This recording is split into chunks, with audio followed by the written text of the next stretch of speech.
వ్యవసాయ బాయికి కరెంటు కోసమని బ్యాంకులో నా మొగుడు అప్పు తెచ్చినాడు. అప్పు తెచ్చిన మాట నిజమే, అది వడ్డీకి తెచ్చింది నిజమే. అప్పు తెచ్చిన మాట నిజమే, అది వడ్డీకి తెచ్చింది నిజమే. ఆరుగాలం చేసి పంట పండించిన అంగట్లో రైతుకు గిట్టుబాటు రాక అప్పు కొంత గట్టి గడువునే కోరితి గవర్నమెంట్ ఆర్డర్ అని ఇల్లు జప్తు చేసే.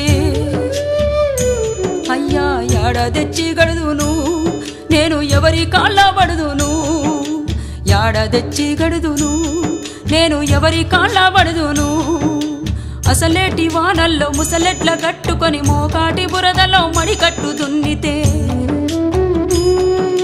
గరిసెలెవరివి నిండెరో గంగన్న కడుపులెవరి గాలెరో, గరిసెలెవరివి నిండెరో